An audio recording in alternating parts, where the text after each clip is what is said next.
Hello, I'm Paul Race, and I'd like to welcome you to my very crowded workshop today. Why is it so crowded? Is because I'm getting ready for an auto harp clinic, and I want to be able to demonstrate the different kinds of auto harps that have been made over the years and different ways of being played and tuned. And while I have these all out, and I have some of them tuned up, not all, but some of them tuned up and ready to go, I thought I would demonstrate how these things came about to be in this country. They're actually invented in Germany. In the late 1800s, a German American from this country went over to Germany and saw this design and said, "Oh, those are nice. I think I'll build those." And at some point in time, he patented something he called an auto harp that looks nothing like this. And instead of the buttons going up and down like you do on auto harps, they actually went sideways. I'm not sure if anybody has ever built what Zimmerman designed. I've heard rumors that people have made an attempt to build it to see if it even could be played. But based on his patent, he claimed the ownership of this design in the United States, and his successors continued to claim ownership of this design in the United States well into the 1960s. So I guess it worked for him. There was no other major manufacturer of auto harps that were being sold in the United States pretty much that whole time, based on Zimmerman's original claims and Oscar Schmidt's later on claims. So this is one of the early designs. This is a Zimmerman auto harp. There's even a little picture of Zimmerman on here. It says Zimmerman and auto harp on the label. It's hard to see because it's mostly faded. But the earliest ones were even a little bit smaller and had 3 buttons instead of 5. You could play 3-chord songs with the things. That's the way it was designed. And this case, they added 2 more buttons, so you could play 3-chord songs in the key of C, or you could play 3-chord songs in the key of F. The chords are C, G, let's see if I can play them at the same time, C, G7, F, C7, and B flat.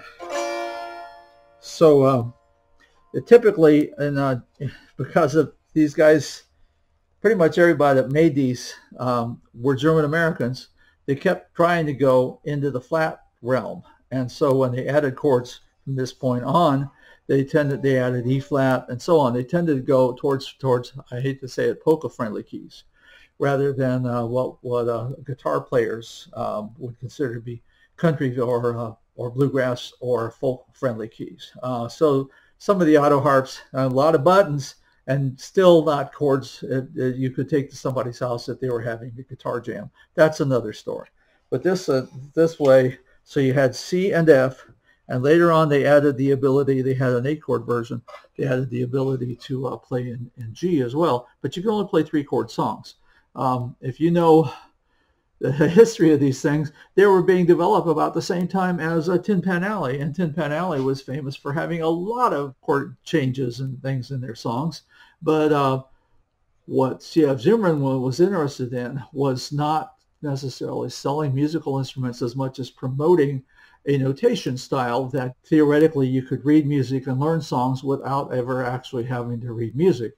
And the system he used just used numbers. So C was number 1, F was number 4. I mean, the numbers sound familiar to you if you know music theory. G was number 5. But the thing was, if the song was in the key of G, G was still number 5. And C was still number 1. So the chord names, the note names, had nothing to do with what key you were in, unlike modern music or any of the theories that we're used to today. In fact, he was so sold out on this system, and he actually paid people to write songs, popular style songs that could be played on the auto harp using these numbers. So unfortunately, my numbers are a little hard to see on this, but if you do look, you'll see that the chord names are not on there at all. The bottom chord, this actually happens to be a C, and if it hadn't been worn off, you would see that was a 1 with a dot under it. The next chord over is a 5 with a line under it. 5, of course, means G, but the line means G7. The next one, which I've lost the label on, is an F. It would say 4 and would have a dot under it, which would mean it's a major chord. This one is a C because it's the number 1, the dot under, I'm sorry, the line under it means it's a 7th chord. And the next one, which is a 6, what the crap is that about? Well, the dotted line 6 actually means that it's A sharp. And in German, a lot of German music, B flat is so common that they don't even call B B. What we call B natural, they call H. So B flat is very important. But in Zimmermann's scheme, despite being German, there are no flats. So B flat is shown as A sharp, and he demonstrated that it was sharp by having that in dotted lines. You see that? And you'll see that on some that have more chords. You'll see other chord bars that show dotted lines. Now I've played these long enough to know which are which, so it doesn't really throw me to have these. I mean, 5 chords isn't too hard to figure out. But the earlier version of this had 3 chords. This had 5 chords, and the thing was, because he was having music written for it, and this was pre-radio, and if you wanted music in the home and you couldn't afford violin lessons for your kid, or you couldn't afford a piano, there were all kinds of zither type instruments that were being sold door to door in those days. And the idea was that one person in the family would just learn how to play the crap out of it, and that way your family would always have music. The Autoharp just happens to be one of the easiest ones to play of all the various zither designs that were made. Some of those zither designs still survive today. They're still made in Europe. There's a zither design that's actually used in the movie The Third Man. That's a different design than this. But this is just one of the ways that it was like, let's make a musical instrument that people don't actually have to learn in order to play music in their home, in order to have music in their home. And so these were part of a mass movement of similar zither type instruments that went into homes in those days. And as the Zimmermann instruments went into homes, people actually learned that notation style. But that didn't hold up forever. Zimmermann eventually sold his rights, his designs, to a company run by Alfred P. Dolge, D-O-L-G-E, who had a piano string company.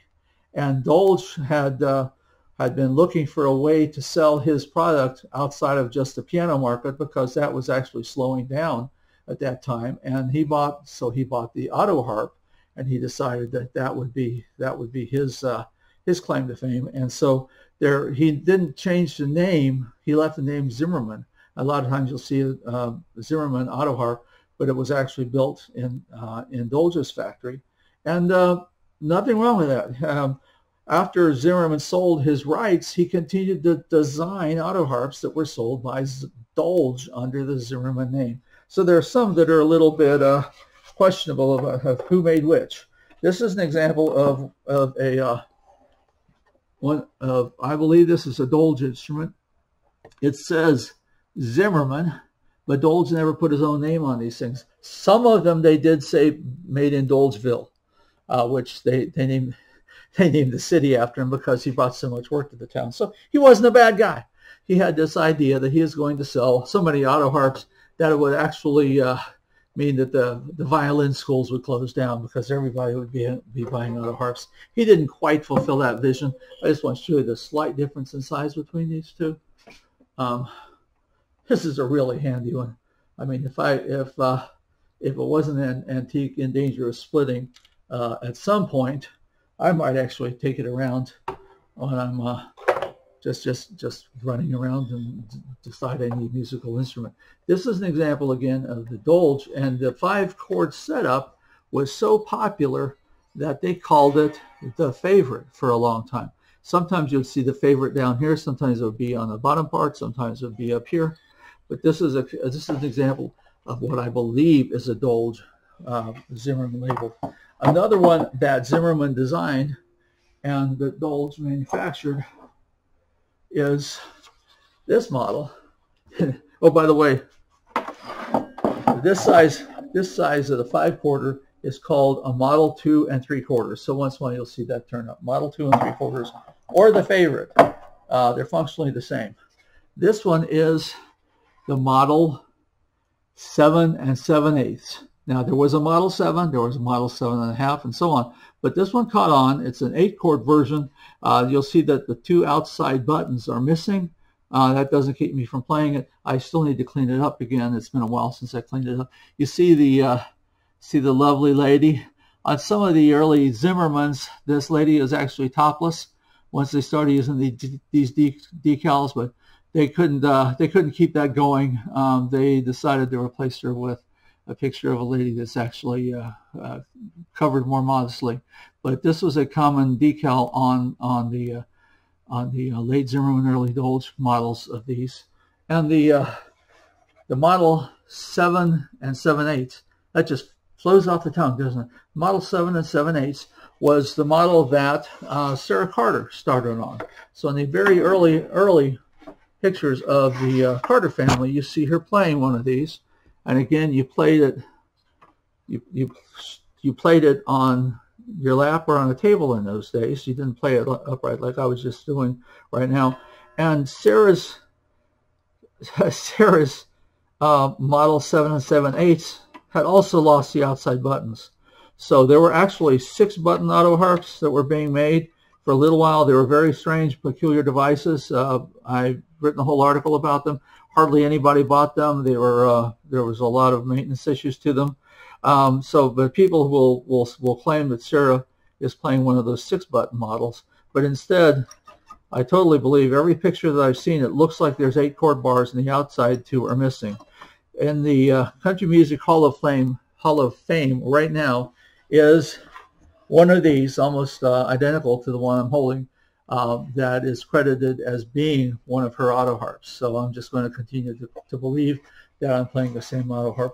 By the way, this is another example of how these strings go on. You see, and actually these little pins stick out. They're not sharp on the end per se, but you can snag yourself on them real good. And that's why that's why these covers are considered such an important part of the instrument.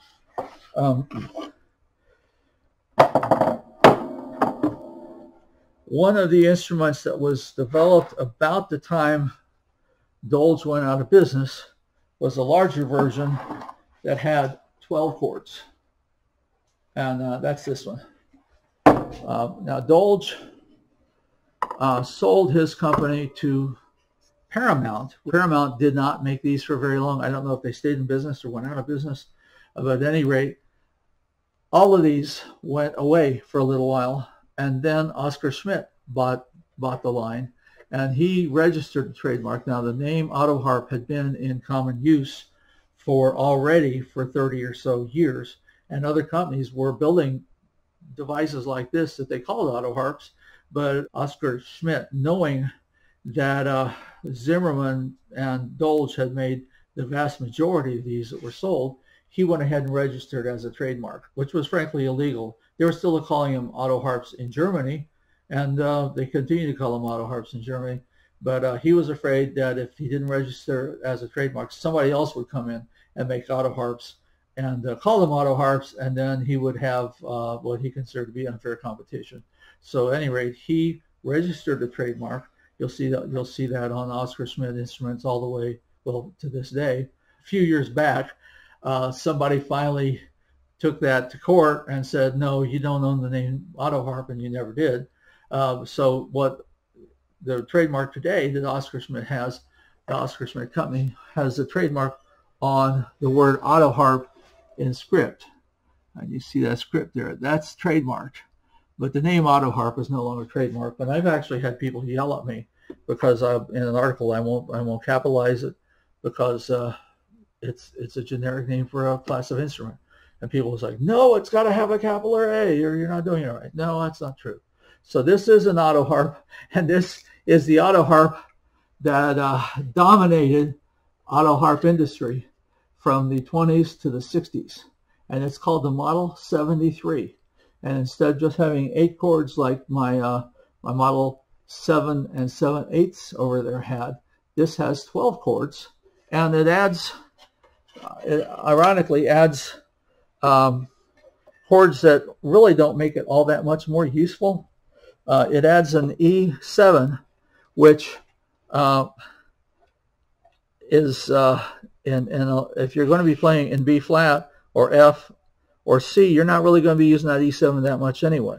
But it was made so that you could play easily, 3-chord songs easily in C or in F. And even, let's see, is there a real G on there? Yeah, there's a real G on there. You could play 3-chord songs in G. So as an example, I've got a G, a D, and a C right here. And I could play a song using those three. Again, this is not the Autoharp I'm used to playing, so I have to always kind of be fiddly with the buttons when I first set it up. So this would be the G, this is the C, and this is a D7. Now, because of the larger body cavity and just the sheer size of the thing, it is louder. It is a fuller sound than the other Autoharps that I've been showing so far.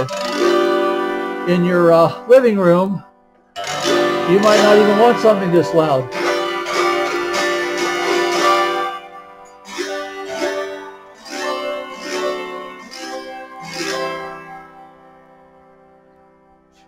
But if you're playing in a string band, then maybe that's what you want. And one of the things that happened in the early days of PA systems, a lot of times a string band would show up to a gymnasium or a barn dance or a radio station or some other event, and there would be one microphone in the middle of the stage, and everybody had to crowd around it. Well, if you're doing a Sarah Carter thing and you're playing the Autoharp on a stand or in your lap and you want to take a solo, what are you going to do? Move your stand over to the microphone? Well, you can't. But if your mother, Maybelle Carter, or Cecil Nunn, who they say probably started this, you hold it this way. And that's the way people have been holding, most people have been holding most Autoharps ever since, in what's so-called upright position.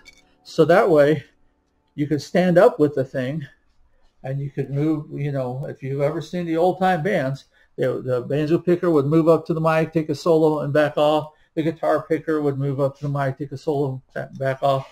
The slide player would move up to the mic, take a solo, and back off, and so on. And that way you could get you could get up to the mic and play Wildwood Flower or whatever it was that you were going to play on the Autoharp. Ironically, string bands like to play in keys like G, D, A, and even sometimes E. Those are guitar-friendly keys. They're fiddle-friendly keys. They're mandolin-friendly keys. And the Autoharp, this particular Autoharp, doesn't go beyond the key of G. Now, if they just designed a little bit more, put a D, there's a D7 on here, but there's not a D. There's an E7, like I said, that stands out in the middle of nowhere. I would prefer an E minor, because if you're in the key of G playing country music, then that E minor is very important. But this was designed, this key setup was not designed for string bands. Even though the Autoharp wound up being used for string bands, it was designed for polka bands, because the manufacturers and the engineers were all German, and they all wanted to be able to play songs in the keys like F and B flat. So as they continued to add chords, and they went from this to a 15 chord, they added E flat, and eventually they added A flat, and so on. They kept going towards the flats. And when the folk revival came along, frankly, it left the Autoharp behind. You would think, now John Sebastian of Loving Spoonful played an Autoharp, but you would think that this would have been a handy instrument for the folk revival, but they were all playing instruments that played in the key of D or A as easily as they played in the other instruments, and the Autoharp just wouldn't go along with that. I realize that that's a silly thing to think about, but today, to this very day, most professional Autoharp players actually change the chord bars to be able to perform the chords that they want to be able to play to go with the kinds of music that they want to be able to play as well. So the Model 73 is, they made about 1 million of these, and a lot of them survived, but the big threat to Autoharps is bad storage, which results in warpage, which results in mildew, which results in rust and dust. And all of mine have been dusty when I got them, but there's ways of cleaning that up. But mold, I had one that was so moldy I had to leave it outside for 2 or 3 weeks. And the only reason I even kept it at all was so I could scavenge parts off it to make another Autoharp. They're just, some of these are not worth restoring. The newer Autoharps use a different kind of string. It doesn't have the little loops. It has ball ends like guitar strings do.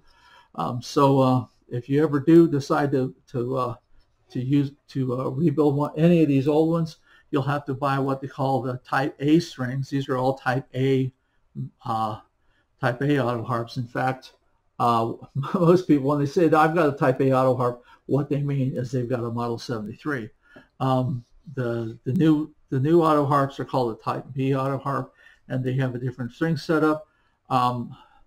I would say I've got 2 of these that are playable. This is a bad crack in the front. It's real hard to see in this light. But, and in fact, the humidity's gone up. When the humidity goes up, the crack pretty much closes and you can't see it at all. But 2 days ago when the humidity was low, the crack was open like a 1/4 of an inch on the front of this thing. This is a solid maple pin block down here. It's solid maple around here.